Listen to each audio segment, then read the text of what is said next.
my beautiful beings. Before we get started with today's story, I just wanted to say thank you for the overwhelming support and love you guys have shown me, and thank you for joining me on my journey. Also, I want to thank today's video sponsor, Tubby Energy. Today's video is brought to you by Tubby Energy, the ultimate energy drink designed for gamers, creators, and anyone who needs a boost without the crash. Unlike those other energy drinks loaded with sugar and junk, Tubby is packed with clean ingredients to fuel your focus, energy, and performance all day long. Whether you're grinding through a gaming session or just need that extra push to get through your day, Tubby's got you covered. And the best part, it's jitter-free. No weird crashes, just clean, sustained energy. Check out the link in the description below and use my code WETT at checkout to save 20% off your order. Yes, that's right, not 10, but a whopping 20% off. Power up with Tubby Energy and stay on top of your game. A huge thank you to Tubby for sponsoring this video. Alright, let's dive into today's video. The clock had just struck 9:30 PM as Eric and I walked down the fog-filled streets, our jackets zipped tight against the night's chill. The city was unusually quiet, the mist swallowing sound and muting the neon lights that flickered above closed storefronts. I stuffed my hands deeper into my pockets, the anticipation building inside me. It was Eric's idea to come out here, to find the infamous diner that only opened at night. I wasn't convinced it was a good idea, but curiosity gnawed at me. "What's the deal with this place again?" I asked, my voice barely above a whisper, though I couldn't say why. Maybe it was the fog, or the unsettling silence around us. Eric shot me a grin, his breath visible in the cold air. "Rumour has it the diner opens at exactly 10 PM and closes before dawn. Some people say it's older than the city itself." He paused for effect. "And of course, the rules." The rules, that's what everyone talked about. Online forums, late-night campus discussions, and even random whispers at parties. The 10 PM diner's rules were legendary, each more bizarre than the last. Yet, despite all the speculation, no one seemed to know why they existed or who enforced them. Some said it was just a quirky tradition to attract business. Others hinted at something darker, a power that the diner held over its patrons. "You think it's just a gimmick?" I asked, trying to sound casual. "Probably," Eric replied. "But isn't that part of the fun? Come on, where's your sense of adventure?" I forced a smile, more to convince myself than him.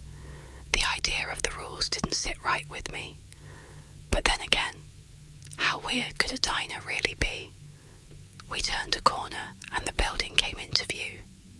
It sat at the end of a darkened alleyway, wedged between two ancient brick structures. "There it is," Eric said, nodding toward the dim glow ahead. The diner's facade was cracked and faded, its windows fogged up from the warmth inside. The only sign of life was a flickering neon sign above the entrance, casting a sickly yellow light onto the wet pavement. As we approached, I noticed a faint outline of people through the grime-streaked glass. My stomach tightened. "You ready?" Eric asked, grabbing the door handle. I hesitated for a split second, glancing at the street behind us. The fog seemed thicker now, swallowing everything in its path. It felt like the world was closing in on us. I took a deep breath and nodded. "Yeah, let's do this." Eric pulled the door open and we stepped inside. A wave of warm, stale air hit me, carrying with it the scent of old leather, coffee, and a faint hint of something metallic. The interior was dimly lit, casting long shadows across the checkered floor. I scanned the room, trying to get my bearings. Booths lined the walls, their red leather cushions cracked and worn with age.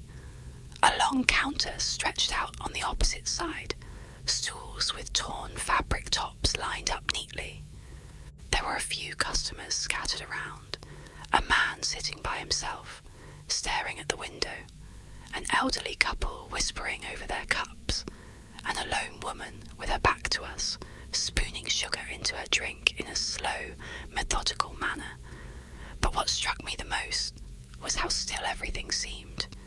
The other patrons barely moved, their actions sluggish, like they were part of some strange, slow-motion dream. I glanced at Eric, who appeared to have noticed it too. His usual bravado seemed to wane slightly as we walked toward an empty booth in the centre of the room. The seats squeaked under our weight as we sat down. Eric, always one for theatrics, leaned forward and whispered, "Okay, this place is officially creepy." "Yeah, no kidding," I replied, my eyes scanning the room again. Something about the diner made my skin crawl, but I couldn't put my finger on it. It was as if the place itself was watching us. Our conversation was interrupted by the silent arrival of a waitress. She appeared seemingly out of nowhere, placing 2 menus on the table without so much as a word. Her movements were smooth, almost robotic, and she left as quickly as she had come. Eric raised an eyebrow at me, clearly unnerved. "Well, that was something," he muttered. "Guess we're not getting the warm and friendly service tonight." I picked up the menu, my curiosity piqued. It felt old, the plastic cover worn and sticky to the touch. Then I noticed the writing on the front. Bold black letters spelling out house rules. Beneath the title was a list of numbered instructions, each one stranger than the last. Rule 1. Never sit facing the entrance unless you are the first customer to arrive. Rule 2. Never greet the staff when they approach. Only speak when spoken to. Rule 3.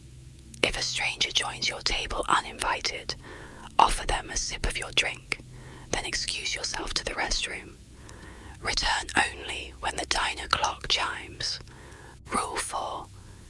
If you hear soft humming while eating, immediately close your eyes and wait for the humming to stop. Rule 5. If a waiter drops something, you must turn away and not look at them until they leave your table. Rule 6. If you hear your name whispered from behind, do not turn around. Pretend you did not hear it. Rule 7. Should your utensil fall, leave it there. Do not bend down to pick it up, or you risk seeing something under the table that shouldn't be there. Rule 8. If you hear footsteps following you as you leave, do not turn around. Slow your pace until the sound fades away. I read through the list twice, each rule more unsettling than the one before. My mouth went dry as I realised how specific they were. These weren't rules for a quaint diner experience. They were warnings. My eyes darted back to Rule 1. Never sit facing the entrance unless you are the first customer to arrive. A chill ran down my spine as I glanced over my shoulder at the glass door. "Look at this," Eric whispered, pointing at Rule 4. "If you hear soft humming while eating, close your eyes. What is this place? A haunted house?" I forced a laugh, but my heart wasn't in it. "It's probably just some elaborate gimmick," I said, trying to convince myself. "You know, to get people talking." "Yeah, right," Eric replied, his voice tinged with skepticism. "Well, we came here for the experience. Let's just roll with it." He looked at me, waiting for some kind of agreement. I nodded, feeling a tight knot of anxiety form in my chest. We flipped open the menus and pretended to browse the food options, though neither of us really had an appetite. My eyes kept drifting back to the rules, especially Rule 1. "Wait," I said, my voice barely above a whisper. "We weren't the first ones here, and..." I trailed off, glancing at the door. Through the grimy glass, something moved. I couldn't make it out clearly, just a dark silhouette shifting in and out of the foggy night. It was tall, unnaturally so, and seemed to sway as it stood there. I blinked, trying to focus, but it faded into the darkness. "What?" Eric asked, leaning forward. "What did you see?" "There's something out there," I muttered, not taking my eyes off the door. I don't know what it was, but it looked... "Don't mess with me," he interrupted, his voice strained. "This place is already creepy enough." "I'm not messing with you," I snapped, turning back to face him. "I swear I saw something." We both went silent, the unease between us growing thicker. The rules weren't a joke, I was sure of it now. This place had its own set of laws, its own way of operating, and we were already violating one. The tension between us grew thicker with each passing second. I kept glancing at the entrance, scanning for any sign of movement through the glass. My mind replayed the brief glimpse of that shadowy figure I had seen outside, and an icy fear gripped my chest. Eric shifted nervously across from me, tapping his fingers on the table. We sat there in silence, waiting. The waitress reappeared, sliding up to our table without a sound, her hollow eyes staring straight through us. My skin crawled at the sight of her. Remembering Rule 2, I bit my tongue and stared at the menu in front of me, resisting the urge to greet her, or even acknowledge her presence. Eric's eyes widened as if he had to force himself to stay quiet. After a long, unsettling pause, the waitress finally spoke, her voice monotone and distant. "What would you like to order?" She didn't ask it like a question, more like a command. The words felt cold and wrong, echoing strangely in the air around us. It was as if the sound didn't belong in this place. Eric coughed and glanced at me, seeking some form of validation. I nodded subtly, indicating he should answer first. He took a deep breath and said, "I'll have a black coffee and pancakes." His voice trembled slightly, but he managed to get the words out. The waitress turned her gaze to me, her eyes boring into mine like a predator assessing its prey. I swallowed hard, forcing myself to meet her eyes for only a moment before I replied. "Same for me, please." She didn't react, didn't even blink. She just scribbled something onto her notepad and turned to leave. As she walked away, I felt an overwhelming sense of relief, as though a great weight had lifted off my chest. I exhaled slowly, my heartbeat gradually returning to a more regular rhythm. "That was weird," Eric muttered, breaking the silence between us. "Did you see how she looked at us?" I nodded, rubbing my hands together to warm them. "Yeah, like she was judging us for even being here," I replied, keeping my voice low. And the way she spoke, it was like she didn't care what we ordered. Almost like it didn't matter. We sat in silence for a few minutes, staring at each other, too afraid to voice the questions racing through our minds. We both knew something wasn't right. This place felt wrong, like it was bending reality in subtle ways, making us question our perceptions. After what felt like an eternity, the waitress returned with our orders. She placed the coffee cups and plates in front of us with meticulous precision, her movements almost robotic.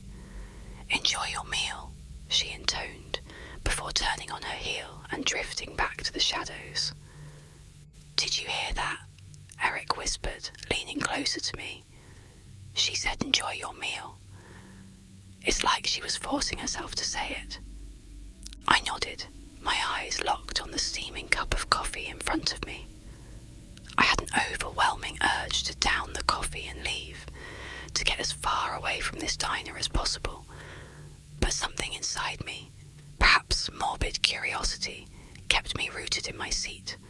I picked up my fork and prodded at the pancakes, watching the syrup ooze slowly down the sides. Then it started. A soft, melodic humming filled the air around us. My heart skipped a beat as I remembered Rule 4. If you hear soft humming while eating, immediately close your eyes and wait for the humming to stop. "Eric," I hissed, grabbing his wrist. His eyes widened in alarm as he too began to hear the sound. "Close your eyes. Now." "What?" he stammered, his fork frozen in midair. "Just do it," I snapped, shutting my own eyes tightly. I heard Eric mutter a curse before he followed suit. The humming grew louder, swelling into a haunting lullaby that reverberated through my skull. It was everywhere, in the air, in my ears, inside my own head. My grip on the fork tightened until my knuckles turned white. I kept my eyes squeezed shut, trying to focus on anything but the unnerving sound. I felt a cold presence sweep through the room, like a gust of wind in an enclosed space. My skin prickled, and the air grew thick and suffocating. Every instinct screamed at me to open my eyes, to look at what was happening around us, but I knew that would break the rule. I had to stay still. I had to endure. The humming seemed to circle our table, changing in pitch and rhythm as if it was studying us, trying to coax us into making a mistake. My breathing grew ragged, my chest tightening with fear. I wanted to reach out to Eric, to feel some form of connection, but I was too afraid to move. Then, as abruptly as it had begun, the humming ceased. I held my breath, waiting, listening. I heard Eric's shaky breathing beside me, but no other sound disturbed the air.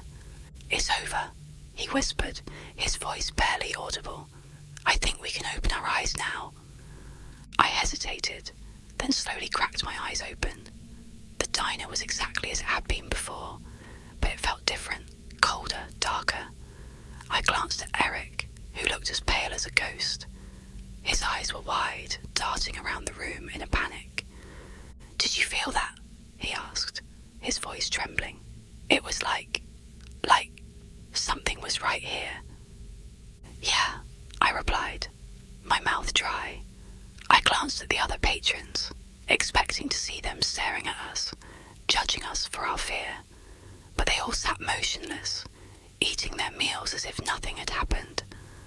I glanced down at my plate, my appetite completely gone.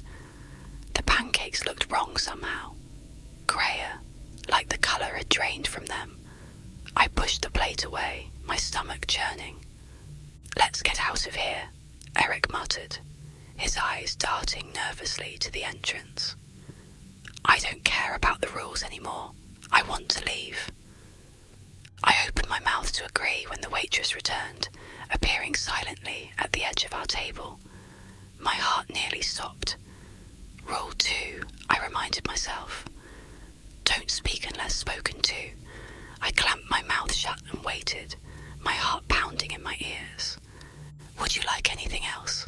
she asked, her voice devoid of emotion. I shook my head, avoiding her gaze. She lingered for a moment, her presence sending a chill down my spine, before turning away and gliding back to the counter. "Okay, that's it," Eric whispered harshly. "We're leaving, now."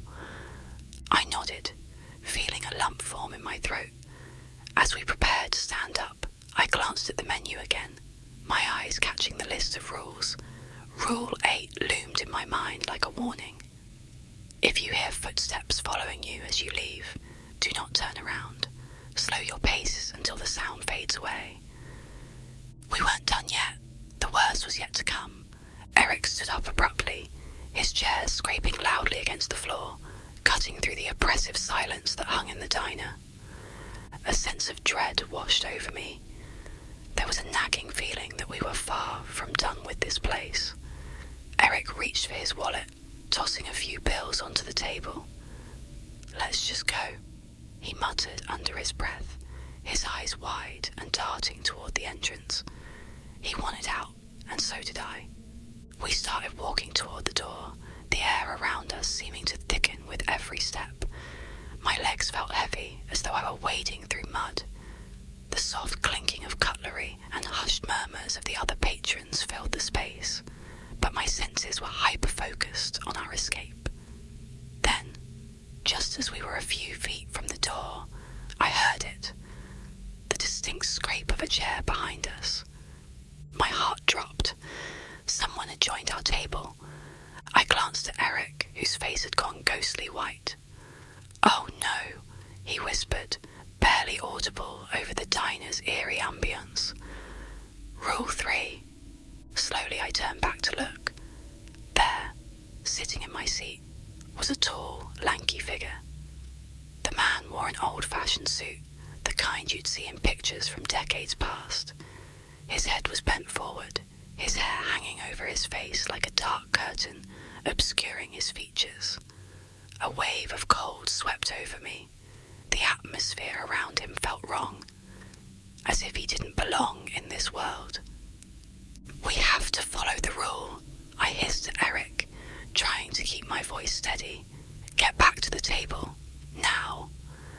With reluctance, we approached the stranger. He remained utterly still, his head angled forward as if studying something invisible on the table. The room seemed to grow darker, colder, the air pressing down on my chest.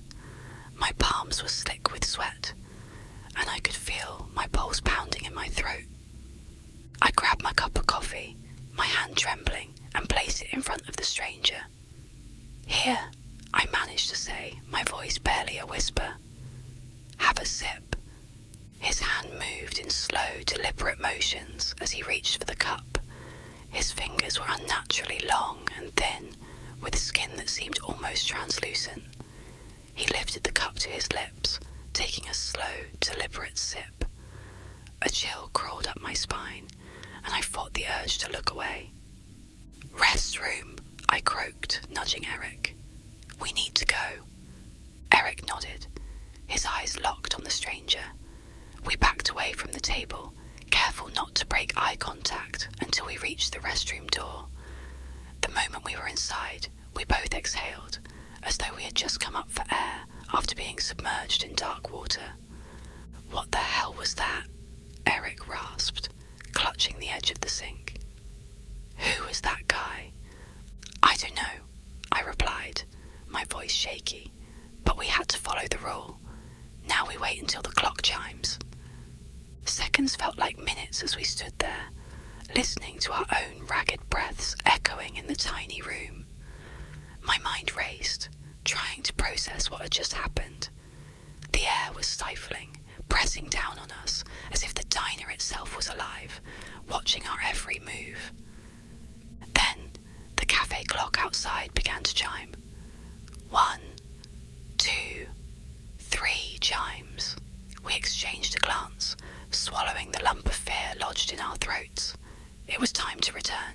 As we stepped out of the restroom, we dared to approach the table. It was empty. The stranger was gone, leaving only our 2 cups and the uneaten plates of pancakes behind. I exhaled shakily, but my relief was short-lived. As we turned back toward the entrance, something metallic clattered against the floor. I froze. My fork had fallen, clinking loudly as it hit the ground, spinning a few times before settling just under the table. I felt my heart leap into my throat.